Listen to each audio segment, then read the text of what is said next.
اعوذ باللہ من الشیطان الرجیم بسم اللہ الرحمن الرحیم السلام علیکم ورحمۃ اللہ وبرکاتہ۔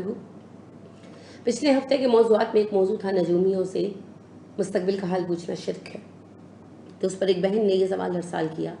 کہ کیا استخارہ کے ذریعے بھی مستقبل کا حال جاننے کی کوشش کرنا شرک ہے؟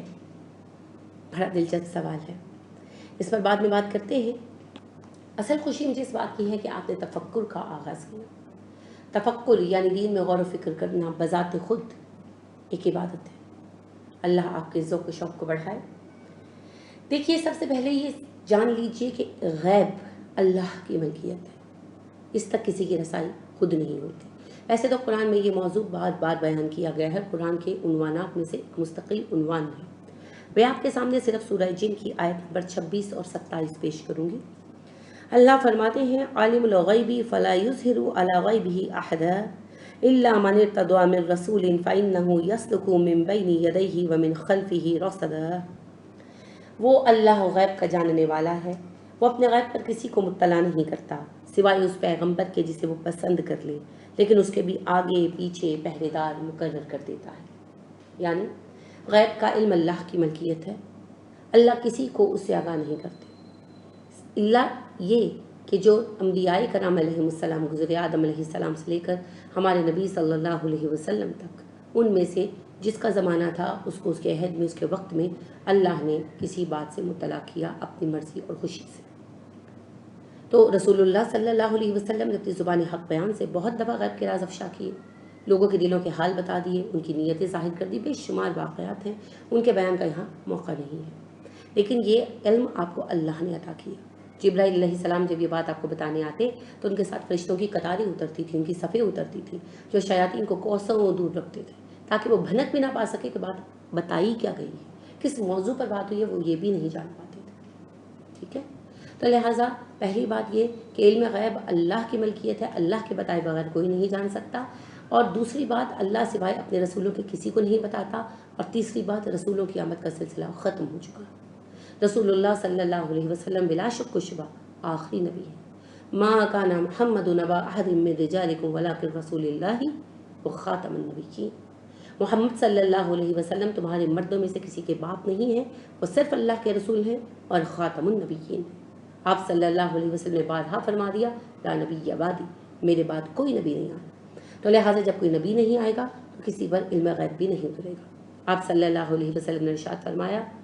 میری امت پر غیب کے سب دروازے بند کر دیے گئے سوائے رویائے صادقہ یعنی سچے خوابوں کے، کہ کبھی کوئی سچا خواب آ جاتا ہے۔ آپ کو بھی تجربہ ہوا ہوگا کہ کبھی خواب میں دیکھا کہ بہت دکھی ہیں تو کوئی دکھ بھری خبر مل گئی، اور کبھی خواب میں دیکھا کہ بڑے خوش ہیں، یہ لوگ مبارکبادیں دے رہے ہیں، تو ایک چند دن بعد یا اگلے دن کوئی اچھی خبر مل گئی۔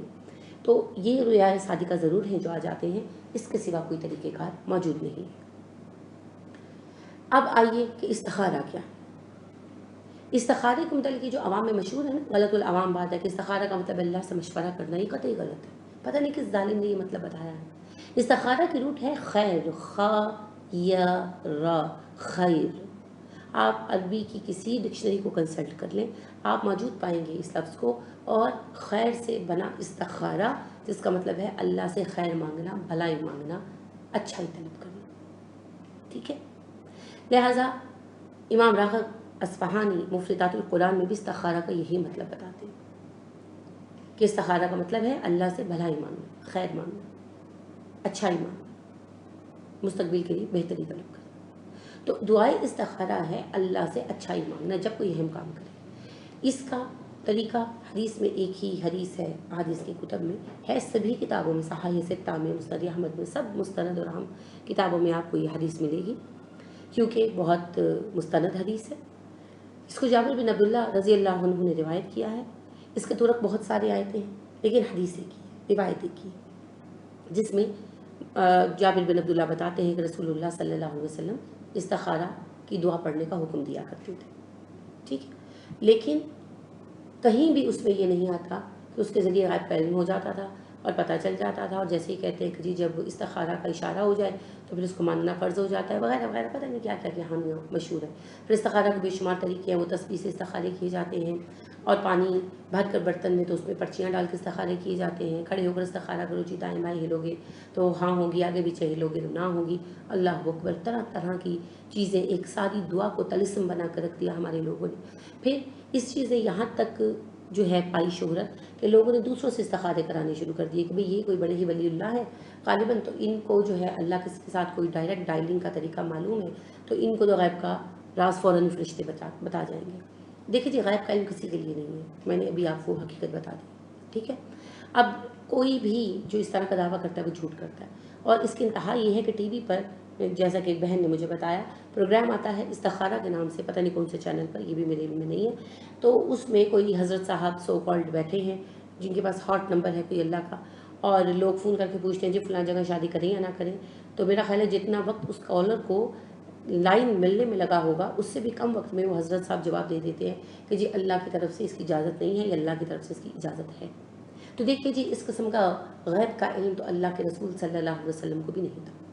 آپ صلی اللہ علیہ وسلم کو بھی اللہ چاہتے تو بتا دیتے، آپ صلی اللہ علیہ وسلم کو نہ چاہتے نہ بتاتے۔ ایسی کوئی ڈائریکٹ ڈائلنگ، ایسی کوئی جو ہے ہاٹ لائن اللہ کے ساتھ قطعی اسلام نے نہیں دی آپ کے لیے، ٹھیک ہے۔ اب ہم استخارہ کی روایت اور استخارہ کی دعا دیکھتے ہیں۔ سیدنا جابر بن عبداللہ رضی اللہ عنہ سے روایت ہے، وہ کہتے ہیں کہ رسول اللہ صلی اللہ علیہ وسلم ہمیں استخارہ کی تعلیم اس طرح دیا کرتے تھے، دعائے استخارہ کی تعلیم اس طرح دیا کرتے تھے جیسے قرآن کریم کی کسی سورت کی تعلیم دیتے تھے، یعنی جیسے قرآن آپ سکھاتے تھے نا اہتمام کے ساتھ، استخارہ کی دعا بھی سکھایا کرتے تھے۔ آپ صلی اللہ علیہ وسلم فرماتے، جب تم میں سے کوئی شخص کوئی اہم کام کرنا چاہے تو فرض نماز کے علاوہ 2 رکعت نماز پڑھے اور پھر یہ دعا پڑھے۔ دعا سنیے، آپ کے سوالوں کا جواب آپ کو خود ہی مل جائے گا۔ اللہم، اے اللہ، انی، بے شک میں، استخیرک، تجھ سے بھلائی چاہتا ہوں، تجھ سے خیر مانگتا ہوں، بعلمک، تیرے علم کے صدقے میں۔ اے اللہ جی، میں آپ سے آپ کے علم کے صدقے میں، آپ کے علم کی بدولت آپ سے خیر مانگتا ہوں۔ واستقدرک، اور میں آپ سے طاقت مانگتا ہوں، بقدرتک، آپ کی طاقت کے صدقے میں، کہ آپ بڑے طاقتور ہیں، اس کے اس صفت کے صدقے میں آپ سے بھی صلاحیت اپنے لیے اور طاقت طلب کرتا ہوں۔ واسألک، میں سوال کرتا ہوں، من فضلک العظیم، آپ کے عظیم الشان فضل کا۔ فإنک، بلا شک و شبہ آپ، تقدیر، قدرت رکھتے ہیں، ولا اقدر، میں قدرت نہیں رکھتا، وتعلم، آپ جانتے ہیں، ولا اعلم، میں نہیں جانتا، وانت علام الغیوب، اور آپ غیب کی باتیں جاننے والے ہیں۔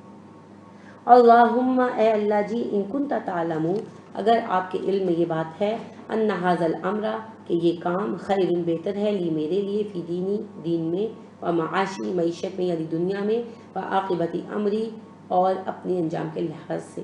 یعنی اللہ جی آپ کو تو علم ہے غیب کا، اور آپ یہ بات جانتے ہیں، اور آپ کے علم میں ہے یہ بات کہ یہ کام جو میں کرنے والا ہوں یہ میرے لیے دنیا اور دین اور اپنے فائنل رزلٹ کے لحاظ سے بہتر ہے، خیر والا ہے، فقدرہ لی، تو اس کو میرے لیے مقدر کر دیجیے، ویسرہ لی، اور میرے لیے آسان کر دیجیے، ثم، پھر، بارک لی فیہ، میری خاطر اس میں برکت ڈال دیجیے، وَإِن كُنتَ تَعْلَمُ، اور اگر آپ کا علم یہ کہتا ہے، ان ھذا الامر، کہ یہ کام، شر لی، میرے لیے برا ہے، فی دینی، دین کے معاملے میں، و معاشی، دنیا کے معاملے میں، وعاقبت امری، اپنے انجام کے لحاظ سے، فاصرفہ عنی، تو اس کام کو مجھ سے پھیر دیجئے، دور کر دیجئے، فاصرفنی عنہ، اور مجھے اس کام سے دور کر دیجئے، یعنی اگر اس کام میں میری دنیا، آخرت اور انجام کار میرے لیے برائی ہے تو مجھے اس کام سے اور اس کام کو مجھ سے ہٹا دیجئے، وقدر لی، اور میرے لیے مقدر کر دیجئے، الخیر، بھلائی، وقدر لی الخیر، میرے لیے بہترین چیز لکھ دیجئے یا میرے لیے بھلائی لکھ دیجئے، حیث کانا، وہ جہاں کہیں بھی ہو، ثم، پھر، اردنی بہ، مجھے اس چیز پر راضی کر دیجئے، اس تقسیم پر، اس نصیب پر، اس قسمت پر راضی کر دیجئے۔ دعا استخارہ سنی آپ نے، الحمدللہ سمجھ بھی آئی ہوگی، تو آپ مجھے بتائیے کہ اس میں کون سا منتر ہے جس کے ذریعے علم غیب آپ کو پتہ چلے گا۔ یہ تو سراسر بھلائی کی دعا ہے جو آپ صلی اللہ علیہ وسلم کثرت سے پڑھنے کا حکم کرتے تھے، کہ اللہ سے یہ مانگو کہ اللہ جو کام میں کرنے والا ہوں، نکاح کرنے لگے ہیں، کاروبار کرنے لگے ہیں، کچھ بھی کرنے لگے ہیں، مکان بنانے لگے ہیں، تو اللہ جس کام میں میرے لیے بھلائی ہے تو اس کام کو میرے لیے آسان کر دیجئے اور میرے لیے تقدیر میں لکھ دیجئے، اور اگر اس کام میں میرے لیے خرابی ہے، دنیا کی، آخرت کی، فائنل رزلٹ کی، تو اللہ جی مجھے اس کام سے بچا لیجئے اور اس کے بدلے میں میرے لیے ایسی خیر لکھ دیجئے جو بہترین ہو، وہ جہاں کہیں بھی ہو مجھے مل جائے، اور میں اس کام کے نہ ہونے سے دکھی بھی نہ ہوں، راضی ہو جاؤں، میرے دل کو اطمینان حاصل ہو جائے، مجھے اطمینان قلب مل جائے۔ تو ایسی پیاری دعا کو ایک طلسم بنا دینا اپنے نفسوں پر کتنا بڑا ظلم ہے، اور واللہ لا يحب الظالمین، اللہ ظالموں کو پسند نہیں کرتا۔ تو اپنے نفسوں پر ظلم مت کیا کیجیے۔ یہ دعا تو ایسی محبوب اور پیاری دعا ہے، آپ اس کو روزانہ پڑھیے، ہو سکے تو 2 رکعت نفلوں کے بعد، اور اگر یہ ممکن نہ ہو تو ویسے فرض نماز کے بعد دعا کے طور پر پڑھیے۔ اللہ آپ کو بہتریاں عطا کرے گا، بھلائیاں عطا کرے گا۔ اتنی خوبصورت دعا ہے، بھلائی کی طلب کی دعا ہے، اس میں کوئی غیب کا راز جاننے کا فارمولہ نہیں ہے۔ لہٰذا اس طرح کی باتیں اپنے ذہن سے نکال دیجئے، اور اسلام جو بالکل سیدھا دین ہے، صراط مستقیم کا دین ہے، اسے من و عن قبول کیجیے۔ اللہ ہمیں سچی بات، حق بات سننے، سمجھنے، مان لینے اور پھر آگے پھیلانے کی توفیق عطا فرمائے۔